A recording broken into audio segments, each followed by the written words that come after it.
राजेश कुमार, आप देख रहे हैं सारण सच न्यूज। अभी हम पहुंचे हैं सोनपुर विधानसभा में, जो अभी हमारे साथ है डॉक्टर चंदन कुमार मेहता जी। आइए उनसे हम पहले विशेष बात करें। पहले सर, हमारे चैनल में बहुत बहुत स्वागत है आपका। धन्यवाद आपके चैनल को। ये जो सर प्रशांत किशोर जी का मुहिम चल रहा है, बिहार बदलाव यात्रा, तो इस क्या सर इस सब बिहार में बदलाव होगा कि नहीं होगा? श्योर होगा। और मैं सोनपुर से हूँ, सोनपुर विधानसभा क्षेत्र से, और सोनपुर में बदलाव भी बहुत आवश्यक है। अभी जो है 1951 से लगातार चुनाव हुई है, लेकिन जो विकास की धारा होनी चाहिए वो नहीं हुई है। पटना से मात्र 8 किलोमीटर दूर होते हुए भी अभी हम पिछड़ों की ज़िंदगी जी रहे हैं। तो ये सर बिहार में जो चल रहा है, तो इस सर नव युवक में क्या इस प्रकार सर प्रभाव पड़ेगा? नवयुवक में तो प्रभाव पड़ेगा ही। हम सोनपुर के लिए आए हैं, सोनपुर के मुद्दों के लिए आए हैं। सोनपुर का मुद्दा बहुत ज़्यादा है। आप देख रहे होंगे कि वहाँ मेन जो बिजनेस बालू था, नाव था, सबलपुर का कटाव क्षेत्र है, बहुत सा विकास है। आप आमी वगैरह देखेंगे, बहुत बेरोजगारी में हमारी जनता मर रही है। 2500 नाव था, 2500 एक नाव का कीमत 10-10 लाख रुपए है। गरीब त्राहिमाम है जी। और 2500 नाव पे लगभग एक नाव पे 25-25 आदमी वर्कर थे। तो सोचिए कितने लोगों की जो परिवार की ज़िंदगी है बद से बदतर हो चुका है। सब लोग कर्ज में डूब चुके हैं। तो बहुत सा समस्या है। मैं 2 मिनट के बाइट में क्या बोलूँ, बहुत सा चीज़ है। फिर कभी आएँ दोबारा बाइट लें। बहुत भ्रष्टाचार छुपा हुआ है हमारे क्षेत्र में, ज़मीन वगैरह रिलेटेड बहुत सी प्रॉब्लम है। और उसी के कारण मैं आया हूँ इस क्षेत्र में कि मैं एक जब तक संवैधानिक पद पे नहीं रहूँगा तब तक मदद जो करनी चाहिए वो संभव नहीं है। अपने बचने के लिए तो बहुत कुछ से बचा जा सकता है, लड़ा जा सकता है, लेकिन जब लोगों की बचाने की बात हुई और लोगों की रक्षा करने की बात होगी तो आपको संवैधानिक पद पे आना ही पड़ेगा। लगातार सर नीतीश कुमार जी द्वारा लगातार सर एथी किया जा रहा है घोषणा। ये पहले भी तो कोई सर घोषणा किया जा सकता था, 125 यूनिट बिजली फ्री तो पहले भी किया जा सकता था। देखिए, फ्री में लेने से लोग अपाहिज हो जाते हैं। आप ही का दौलत आपको दिया जाता है। एज आप जान ले कि आप एक मिनिमम घर में जो होता है, गरीब से गरीब घर में, उसके अन्न की खर्चा, अन्न, कपड़ा, घड़ी, जूते, चप्पल, सोना, चांदी, तेल, पेट्रोल, सब कम से कम मिनिमम मानिए ना कि 5 लाख रुपए खर्च है एक गरीब फैमिली में जिसमें 10 परिवार हो। सब कुछ लेकर, एवरीथिंग, मतलब कपड़ा से लेकर, जैसे गांव में उसको बोलते हैं ना, कपड़ा लत्ता फलना चिलना, वो सब लेकर। तो आप ये बताओ, 5 लाख का मैं तो खरीद ले रहा हूँ, आपको टैक्स ही दे दे रहा हूँ लगभग सब मिला के 28%, मतलब एवरीथिंग, दवा दारू जो कुछ मानो आप, गाँव देहात में जो कहावतें हैं, कपड़ा लत्ता, दवा दारू, फलना चिलना जो भी हो, तो आप देखेंगे उससे ज़्यादा तो आप टैक्स भर दे रहे हैं, है ना। क्योंकि टैक्स ऊपर वाले तो दिखावे भरते हैं, सारा इंडिविजुअल टैक्स जो है बेसिक पर्सन भरता है। जो नीचे आप चप्पल खरीदते हैं फैक्ट्री से आती है, तो सब टैक्सेस आप भरते हैं। फिर उसमें 4 किलो चावल, 2 किलो आटा, 125 यूनिट बिजली लेके क्या करेंगे? मूर्ख क्यों बन रहे हैं, समझ में नहीं आ रहा है। ऐसा मूर्ख नहीं बने।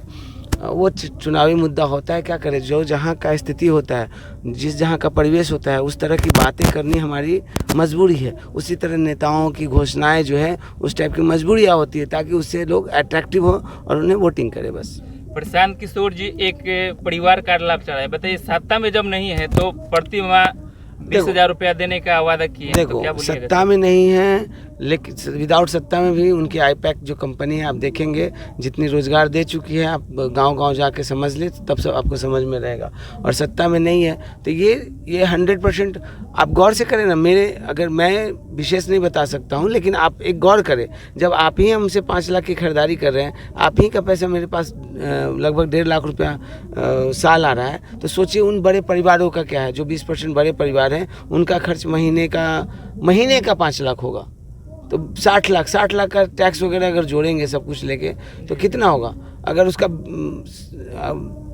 12% भी जोड़ेंगे तो 12×6 = 72। साल में कितना हो जा रहा है? साल में जो 12×6 = 72 क्या हुआ, मतलब जैसे मैं बोल रहा था, एक परिवार जो है क्या मैं बोल रहा था, 12×6, तो आप इसी तरह कैलकुलेशन लगाओगे तो आप ही के पैसा आपको वितरण किया जाता है। कहाँ टैक्स नहीं? एक फॉर्च्यूनर खरीदने जाओगे ना तो 15 लाख तो सिर्फ गवर्नमेंट टैक्स ले लेती है। जिस गाड़ी में बैठेंगे इसका भी टैक्स 5-6 लाख ले लेती है। आप फ्री में चलते कहाँ हो? आप ही का पैसा आपको रिटर्न की जा रही है बस 2 किलो 5 किलो अनाज के रूप में। अगर रोड अच्छा मिल रहा है तो उसका भी टैक्सेस आप भर रहे हो। कहाँ से आप फ्री हो? आप ये माइक खरीदो इसका भी पैसा टैक्स दे दिए, मोबाइल चला रहे हो उसका भी दे दिए, तो आप कहाँ फ्रीडम हो? आप तो गुलाम हो फ्री के। जो फ्री का है वो फ्री में रह जाता है। फ्री किसको चाहिए? कोई बड़े परिवार को नहीं, सारी सब भुगतना पड़ रहा है। जो फ्री ले रहा है उसको आज भी झोपड़ी की ज़िंदगी जी रहा है।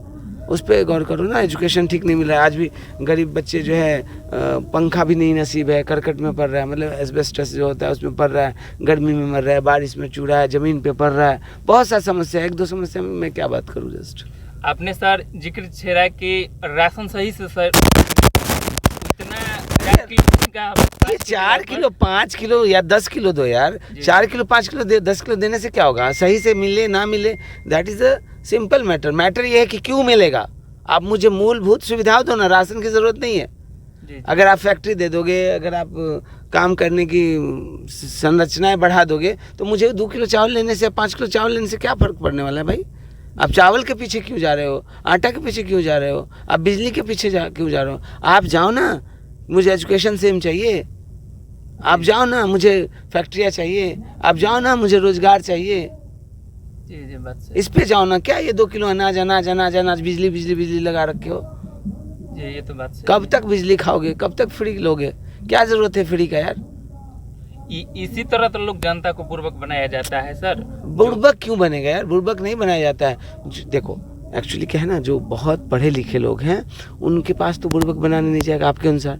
जो कम पढ़े लिखे लोग हैं, जो उनकी गुजर बस्ती झोपड़ियों में है, रैलियों में भीड़ लगाने के लिए वही जाते हैं, तो उनको आकर्षित करने के लिए, क्योंकि सबसे ज़्यादा वोट बैंक वही है। बस ये इसी आकर्षण के कारण जो है सरकार वो जिसको चाहते हैं वो बन जाता है। इन आकर्षण से उनको दूर रहना पड़ेगा, तब जाके स्वतंत्रता मिलेगा। ओरिजिनल आज़ादी अभी मिली कहाँ है? सब जगह वही है, मिलॉर्ड है, ये वगैरह वगैरह है। जहाँ जाओगे थाना पुलिस वगैरह सब लॉबी जो चल रहा है वो अंग्रेजों की लॉबी है, वो टूटी कहाँ है? उसको तोड़ना पड़ेगा ना। जी चलते चलते सर सोनपुर विधानसभा वासियों को क्या सर संदेश दीजिएगा? सोनपुर की तो लड़ाई भाई लड़ूंगा, और लड़ूंगा रोजगार के लिए। पहला लड़ाई मुद्दों पे है, बालू पे है, हमारे नाव पे है, हमारे कटाव क्षेत्र भूमि पे है, हमारे एजुकेशन सेक्टर पे है, हमारे आंगनबाड़ी सेंटरों पे है। आप आंगनबाड़ी बना के क्या साबित करना चाहते हैं? छोटे छोटे अपने बॉडी से आप हटाना चाहते हैं। छोटा छोटा सेंटर खोल दिए ताकि आप लगे रहो आंगनबाड़ी में, खिचड़ी खाते रहो। प्रॉपर ढंग से जो है व्यवस्था होना चाहिए वो नहीं हो पा रहा है। आप देख रहे हो आंगनबाड़ी में आप सभी जगह कैमरा लेके जाओ, वहाँ बच्चे को बैठने की जगह नहीं है, दरी पे बोरा पे बैठता है। वोट उनका, टैक्स उनका, और दरी पे बैठा के पढ़ाई। ये कहाँ से भाई? ये कहाँ से? बिजनेसमैन थोड़ी टैक्स भरता है। आपके दिए गए पैसे से वो टैक्स भरता है। मान के चलो फैक्ट्री से माल निकला 1 रुपये का, आते आते हो गया 4 रुपये, तो वो 3 रुपये बीच का कौन दिया? वो फैक्ट्री का मालिक दिया? नहीं। वो डिस्ट्रीब्यूटर दिया? नहीं। वो जिसने नीचे यूज़ किया उसने दिया। तो बस समझो, ज़्यादा बात नहीं कहूँगा, थोड़ा बोलूँ, ज़्यादा समझो। बस मेरी आवाज़ को जन जन तक पहुँचाओ। जय बिहार, जय जय बिहार। चलिए डॉक्टर